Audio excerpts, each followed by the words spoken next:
नमस्कार दर्शकों, मैं हूं अपूर्वा चौधरी और आप देख रहे हैं द न्यूज़पेपर। देखिए, इस वक्त टीम जो है जेएनयू के कैंपस में मौजूद है, उसी थर्ड फ्लोर में, जहां पर जो है इस वक्त बड़े बड़े नारे दीवारों पर लिख दिए गए थे कि ब्राह्मण बनिया भारत छोड़ो, गो बैक टू शाखा। और इसी में से एक जो है हमें स्टेटमेंट नारा यहाँ पर दिख गया है, गो बैक टू शाखा, जो कि लिखा गया है प्रवेश कुमार के कैबिन के बाहर। ये वही प्रवेश कुमार हैं जो जेएनयू के प्रोफेसर हैं और दलित समाज से जो हैं आते हैं। अभी फिलहाल यहाँ ताला लगा हुआ है क्योंकि अभी जो है जांच के आदेश मिले हुए हैं, तो जांच की प्रक्रिया जो है चल रही है। लेकिन हम लोग जो है प्रवेश कुमार के पास जाएंगे, प्रोफेसर साहब से बात करेंगे कि आखिर पूरा मामला क्या है, और वो वीडियो जो है उनके जो वो सवालों के जवाब देते हैं वो आप तक जरूर पहुँचाएंगे। प्रोफेसर साहब, मेरा सबसे पहला सवाल प्रवेश जी आपसे यही होगा कि एक संस्थालय में ब्राह्मण और बनिए चले जाओ, शाखाएं चले जाओ, ऐसी चीज कैसे कोई लिख सकता है? देखिए, जेएनयू एक बड़ा प्लेटफॉर्म है। जेएनयू नो डाउट हम सभी जानते हैं, दुनिया के अंदर बड़ा विश्वविद्यालय के रूप में, नामी विश्वविद्यालय के रूप में, भारत में भी दूसरे नंबर पर इसकी रैंकिंग आती है। तो एक बड़ा शिक्षा का केंद्र है जेएनयू, और लोगों दुनिया की अटेंशन जेएनयू को लेकर रहती है। हल्की सी बात हो जाए जेएनयू में, लोग देखते हैं उसको। तो अभी क्या है कि पिछले कई वर्षों से वामपंथ जो है बिल्कुल ख़त्म सा ही हो गया था जेएनयू के अंदर। छोटे छोटे इश्यूज पैदा करके इन्होंने अपने आप को जिंदा करने की कोशिश करी, लेकिन अब जिंदा होने वाले हैं नहीं, ये नहीं होने वाले। हाँ। अच्छा, एक बहुत महत्वपूर्ण सवाल, आपके ऑफिस के बाहर ही ये नारे क्यों लिखे गए? मेरे इसलिए लिखे गए क्योंकि मैं एक तो संघ का स्वयंसेवक हूँ। आप मेरे आर्टिकल्स पढ़िए, सीरीज ऑफ आर्टिकल्स जो हैं वो आरएसएस को लेकर के लिखे गए हैं, हिंदुत्व को लेकर लिखे गए हैं, भारत के चिंतन, भारत की व्यवस्थाओं को लेकर लिखे गए हैं। दूसरी चीज़, मैं जो जेएनयू में कोर्स पढ़ाता हूँ, उस कोर्स के अंदर मैंने एक नया डिस्कोर्स सेट किया पिछले 5 वर्षों में। मैंने कहा कि जो पश्चिम का नेशन है वो भारत का राष्ट्र नहीं है ना, भारत का राष्ट्र नहीं है। उनका नेशनलिज्म कहीं ना कहीं कॉन्फ्लिक्ट बनाता है, स्ट्रगल पैदा करता है, वो वायलेंस पैदा करता है। लेकिन हमारा जब राष्ट्र भाव आता है तो हम शांति की बात करते हैं, हम अहिंसा की बात करते हैं, हम वसुधैव कुटुंबकम की बात करते हैं। मैंने कहा अपने पेपर के अंदर कि हम धर्म को मानने वाले लोग हैं, हम रिलीजन को मानने वाले लोग नहीं हैं। अब रिलीजन और धर्म के अंदर अंतर है। एक तरफ रिलीजन है जो एक किताब, एक भगवान, एक पूजा पद्धति में विश्वास करता है। हम तो धर्म के मानने वाले हैं। हम कर्तव्यों की बात करते हैं, व्यवहार में कैसे कर्तव्य आए, कैसे नैतिकता के नियमों को हम मानने शुरू कर दें, हम उसकी बात करते हैं। अब ऐसी सब चीज़ें तो वामपंथियों को खराब लगती हैं कि प्रवेश क्या बात कर रहा है, क्योंकि लंबा समय में उन्होंने डिस्कोर्स सेट किया, अब उसको पिछले 5 वर्षों में तोड़ रहे हैं। हम स्टूडेंट्स उसको पढ़ रहे हैं।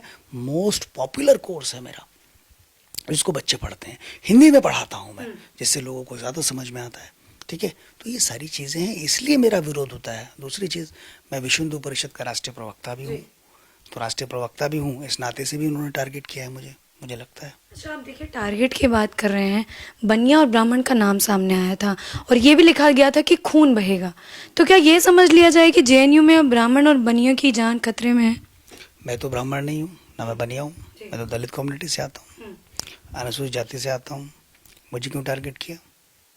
ब्राह्मण बनिया तो उन्होंने एक डिस्कोर्स, जो पुराना डिस्कोर्स जो 2014 के बाद बदल गया ना, 2014 से पहले की राजनीति और 2014 के बाद की राजनीति में बड़ा अंतर है।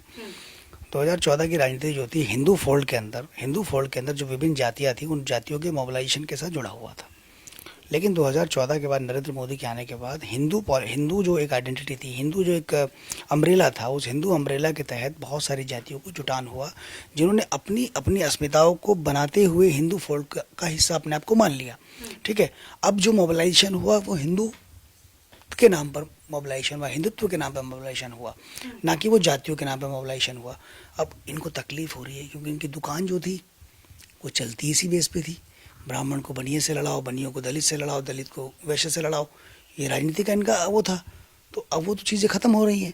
जब ख़त्म हो रही हैं तो उसको दोबारा से कैसे लेके आया जाए?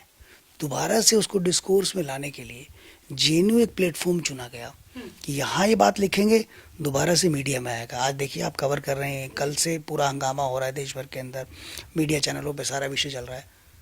नीचे जो बैठा हुआ गाँव में व्यक्ति है, उसके दिमाग में भी विषय आ रहा होगा। ये काम करना चाहते थे और इसमें वो सफल भी हुए, इसमें उनको सफलता मिली। ठीक है, अब भले ही हम लोग कितना ही स्पष्टीकरण दे रहे हैं, पर जनता के अंदर वो चीज़ों को ले जाने में वो कामयाब हुए हैं। है ना। अच्छा, एक सवाल सर, देखिए आपने कहा कि वामपंथी लोग हैं, लेकिन तमाम चेहरे हैं कॉलेज में, तमाम बच्चे आते हैं पढ़ने, तो ये चेहरे आखिर पता कैसे चलेंगे कि वामपंथी आखिर है कौन? ऐसा है, वो सारे चेहरे पता चल जाते हैं। हम्म। मैं विद्यार्थी परिषद का कार्यकर्ता रहा, संघ का स्वयंसेवक हूँ। मेरे दरवाजे पर कोई विद्यार्थी परिषद का कार्यकर्ता तो कुछ लिखेगा नहीं, नहीं लिखेगा। लंबे अरसे में कितने ही सैकड़ों कार्यकर्ताओं को मैंने तैयार किया, तो वो तो लिखेंगे नहीं, तो कौन लिखेगा? उनका विरोधी तो लिखेगा ना। विरोधी कौन है? कौन है? वामपंथ। ठीक है। दूसरी चीज, स्टूडेंट्स को पहचानना कोई मुश्किल नहीं है। जेएनयू बहुत छोटा सा कैंपस है, जितना दिल्ली यूनिवर्सिटी का एक कॉलेज है उतना बड़ा जेएनयू पूरी यूनिवर्सिटी है। ठीक है, तो उसको खोजना कोई मुश्किल नहीं है, आराम से खोजे जाएंगे। वो सब समझ लें कि वो सब पकड़े जाएंगे। लेकिन फिर भी मैं जेएनयू एडमिनिस्ट्रेशन से भी कहूँगा कि उनको टर्मिनेट करने की ज़रूरत नहीं है। स्टूडेंट्स को क्यों नहीं करने की ज़रूरत? क्योंकि वो स्टूडेंट्स हैं, गलती उन्होंने करी है, किसी के बहकावे में करी है, पर गलती तो की है। उनको फाइन लगाकर छोड़ देना चाहिए। छोड़ देना चाहिए, बिल्कुल। अच्छा, वाइस चांसलर को जांच के आदेश दे दिए गए हैं, क्या अभी तक कुछ मिला है कि किन लोगों ने ये लिखा है? मैं आपको कह रहा हूँ ना, सब पता चल जाएगा। जेएनयू बहुत छोटा सा है, पता चल जाएगा, सब जानकारी हो जाएगी। यहाँ कुछ बचता नहीं है। हाँ, सब नहीं कुछ नहीं बचता, सब पता चल जाता है यहाँ पे, क्योंकि छोटा सा कैंपस है ना। किसी चाय की दुकान पर बैठकर कोई व्यक्ति बताएगा मैं लिख कर आया था, वहाँ से चीज़ें जाएंगी और निकल कर आ जाएंगी, वो सब पता चल जाएगा। गार्ड्स भी रहते हैं, सब चीज़ें रहती हैं, वो सब जानकारी हो जाएगी। अच्छा, एक महत्वपूर्ण सवाल जो अभी सबके दिमागों में चल रहा है, कह रहे हैं कि जेएनयू जो है राष्ट्र विरोधी गतिविधियों का केंद्र बन गया है, लोगों को भड़का रहा है। एक प्रोफेसर होने के नाते क्या राय है? देखिए, ऐसा नहीं है। जेएनयू में अच्छे लोग बहुत ज़्यादा हैं।